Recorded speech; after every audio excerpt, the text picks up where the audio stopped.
Bear down, Fred. Bear down. I'd like to invite up Freddie, Fred III. Come up and share some memories. And I'm going to change my shirt.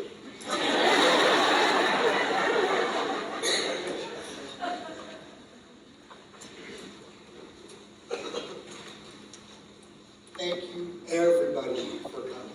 Oh, Dad would give anything to be here right now, to be with all of you for a great celebration, the Wildcat contingent here, Mexican food down the hallway. Oh my gosh. But I chuckle as I stand out here because my father and Pastor Ben were always trying to figure out ways to get me in church more. I'm kind of a 2-time-a-year church guy. And when Dad figured a heck of a way to get me in for a 3rd time. And I'm telling you, Mom, I'm not coming back a 4th. I'm going to give you ideas. But what I'd like to do is talk a little bit about different aspects of Dad's life. You know, we're born, that's the way it is. We die, that's the way it is. But that in between, man, did Dad have a great in between. He left no stone unturned. He got the most out of his 89 years of life. And oh my gosh, you know, we've cried our tears, our family, and now I'd like to laugh and smile because he had such a wonderful life. He really, really did. So I'm going to start at the beginning. He's born in Louisville, Kentucky in 1924. And Pappy, his dad, from New Rockney recommendation, got the job at U of A. They had a basketball job. And of course, Pappy is still the greatest coach in U of A history, with Lute Olson a close second, and Sean Miller coming up the rear very quickly. But when Pappy had to pick up and move, they had a Model T Ford that they had to drive from Louisville, Kentucky, all the way to Tucson. And I wasn't around, but I'm guessing the roads weren't that smooth. A little worse than me in the right-hand lane in I-10 right now where all these truckers drive. But I don't tell that story as well as Dad. So I think, without further ado, I'm going to let Dad finish telling the Model T story. Well, he drove all the way out and he came back. This was in 1925. And we came out, and while we were driving out, they had all the silverware and bedding that they had in this car. And this Model T doesn't have much room in it. And they were turning the road, made a little turn, and there was a bridge over Little Creek. And he didn't hit it. It was kind of dusk, or he couldn't see very well, and he turned the corner, and half the car ran off the bridge, and it tipped over into the creek. And there they were scurrying around to get their stuff, and I was only 8 months old. I was just about floating down the river. Me and the silverware and a couple pillows, and some people came along, and about 5 of them just took the car. They weren't very heavy. And just righted it and got it ready to go and loaded all the stuff back in, and they kept going toward Tucson.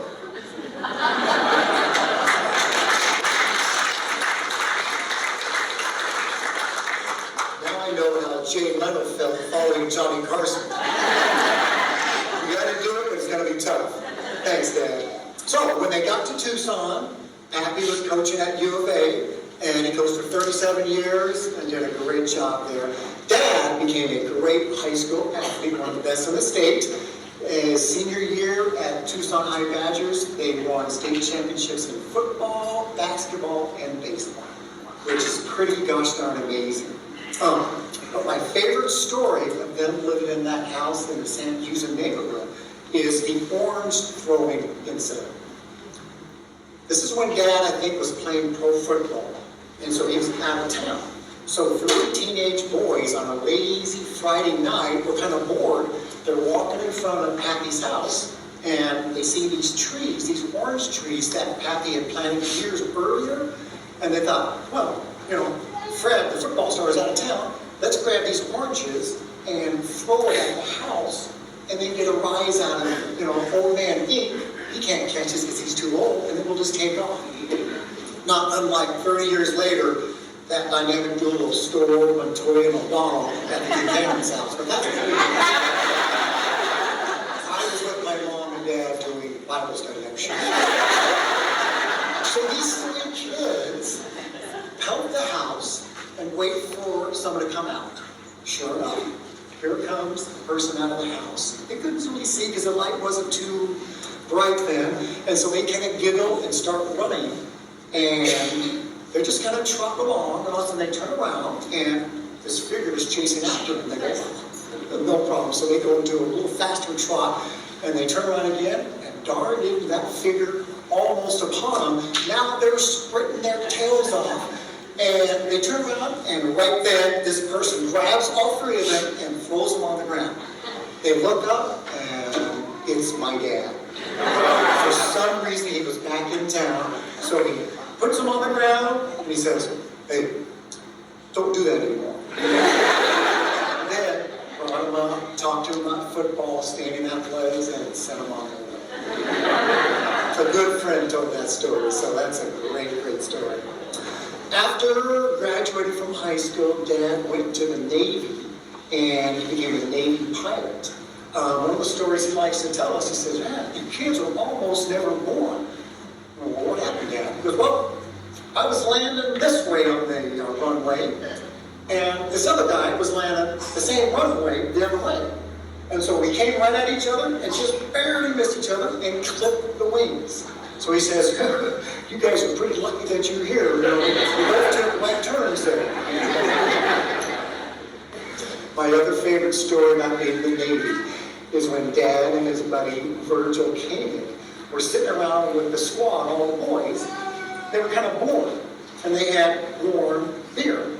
And so, we can't drink warm beer, so Virgil and Dad loaded up all the beer in one of the airplanes and zoomed off in the sky, rode around a while until the beer got cold, nice chilly, 45 degrees, came back down, and they finished off the beer on a lazy afternoon there in the Navy.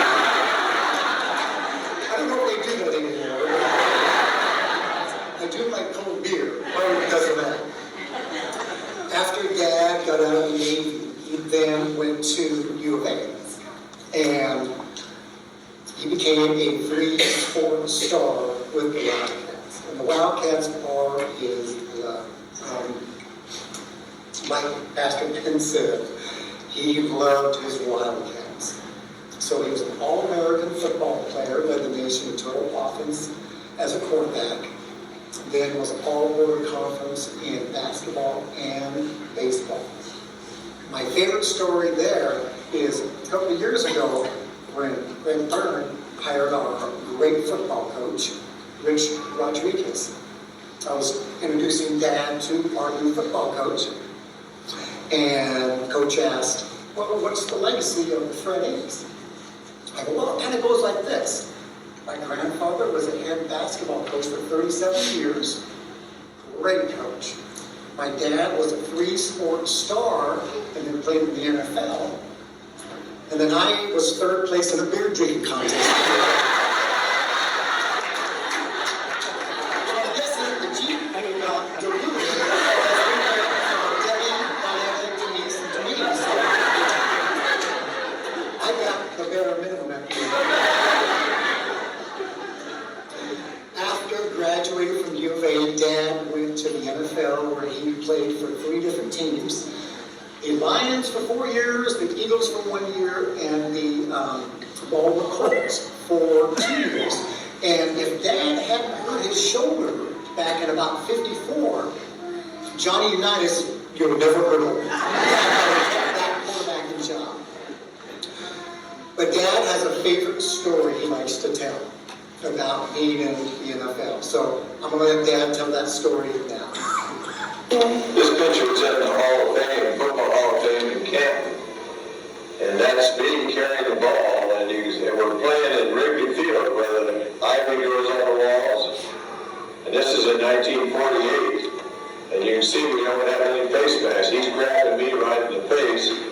And that was a game that I took the ball in on an off-tackle play and got at the bottom of the pile. Somebody hit me in the nose and broke it and knocked the nose over to one side. And boy, it was hurting and bleeding. And at halftime, the doctor says, "You want me to set your nose and put it back in play?" I said, "No, don't touch it." About the third play of the second half, I ran in on the same play, got hit, and knocked the nose right back in. That all this time. This is a picture showing him tackling me right in the face. After pro football, Dad went into cotton farming with his good friend John Smith, who will be coming up here after this. So I won't talk about the aspects of farming in specific, but my memories of the farm, Dad would wake us up at 5 o'clock in the morning, still dark, and we go to Snow's Inn for biscuits and gravy and a whole bunch of Tabasco sauce.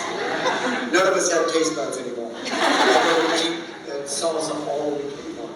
Then we go to the farm, play in the ditch, start with some hoses, which my two sisters just did the other day, so they still have that muscle memory. That's pretty good. Then at noontime, we'd go to the wonderful headquarters Mexican food restaurant in downtown Metropolis of Pensacola, which, that's kind of a joke back then, but now it is a metropolis, big city. Sometimes Dad used the farm to discipline us. So what's funny about that is that my three sisters never seemed to get caught doing anything wrong. They were just smoother or something, but I would get caught. When I'd get caught having a beer or doing something, staying out too late, my dad would take me out to the farm, and we'd be out there at 4 a.m., he'd make me work all day, and then he'd maybe take me into the whole place where I got fed, not at headquarters, not at Snow's Inn. I got Vienna sausages, saltine crackers, mustard, and then a lukewarm Fresca. And I haven't been in trouble that much since then, so I must have learned my lesson. So Dad also taught us how to be bird dogs. He would go out with a shotgun and he would shoot the doves, and then he'd say, "Go get them," to the kids. In the maize field, in the cotton field, let the snakes be gone. Tennis. My dad loved tennis. I think tennis is his all-time favorite sport now. He loved playing it. His good friend Bob Ewing built the most beautiful court here in Casa Grande, and part of Dad is going to be on that court to eternity. He loved playing in the Sedona family tennis tournament, which we played for almost 40 years. Father-son, mother-son, father-daughter, all the great categories. But when us kids, the four of us, got a little bit old and our tennis skills eroded, Dad talked to the tournament director and said, "We need new categories." Dad had to be competitive, so we got grandparent, grandchild, for all the grandkids coming up with all their athleticism. My other favorite tennis story is Dad liked to play tennis in the middle of the summertime at about 1 o'clock in the afternoon. That is hot. So one time, he's playing with his good friend, Dr. Jack Copeland. He's a heart surgeon down at UVA. I think he's since moved to San Diego. And so they're changing sides, getting a drink of water.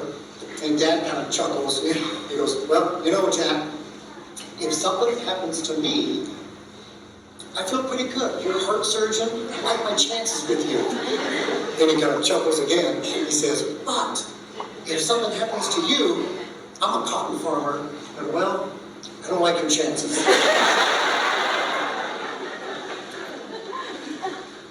Family. Dad lived for his family. As you can tell with all the pictures, he loved his 8 grandkids, 10 great-grandkids, and he was all about family, especially later on. Just within the last month, a couple of my favorite stories. Dad didn't do a lot of talking. He would just kind of sit there. And it was kind of sad, but I remember being with him for hours. He didn't say a word. One of the great-grandkids, Life, walked in and goes, "Hey, Granddad." And Dad goes, "Hey, big boy." Just out of the blue. He's like, "Dad, you've been holding out on me." So he knew what was going on even at the end there. My other good story is about a week before he passed away. I was saying goodbye to him, and I was just slightly hitting him on the chest and just telling him I loved him. And he hadn't talked, hadn't said a word, and then he kind of does this. Brings me in close, and I'm ready for that moment. I'm ready for that teary-eyed cats in the cradle moment. And he goes, "Hey, quit hitting me on the chest."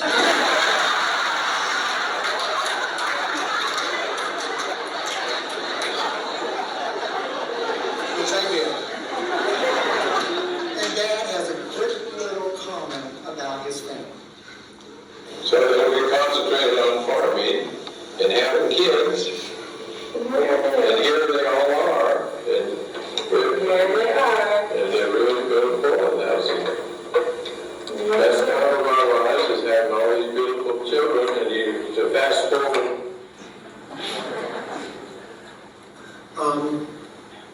The last day that Dad was alive, I was driving into Casa Grande, and my sisters were all with my father, along with my mother, and I opened the door to come into the kitchen, and that's when Dad took his last breath. As usual, I was late, but he waited for me, so I appreciate that. But he was around the family when he passed, and he looked good. His hands went from this to this. He just relaxed, and he was set free of that body that had kind of given out on him a little bit. We needed to take him out of the house, but larger than life, Dad wouldn't fit through the gosh darn hallway, so we had to take him out kind of through the back way, which meant we're going right by the tennis court. And so we took him out on the tennis court one last time. And Dad's got a tradition that he brought from his grandfather in Minnesota. He's got this big bell that used to be on his grandfather's farm in Minnesota, and he's got it on top of one of the walls of the tennis court. Every Thanksgiving, before we have our feast, Dad would get up on the ladder and give a little speech about all of our family, friends, loved ones who had passed on, and just say how much we miss them, and then ring the bell. And we took Dad out there, and all the family, we put Dad right there, we uncovered his face to make sure, and we rang the bell for Dad. And you could almost picture him just kind of smiling. He was in a good place, and we all were in a good place.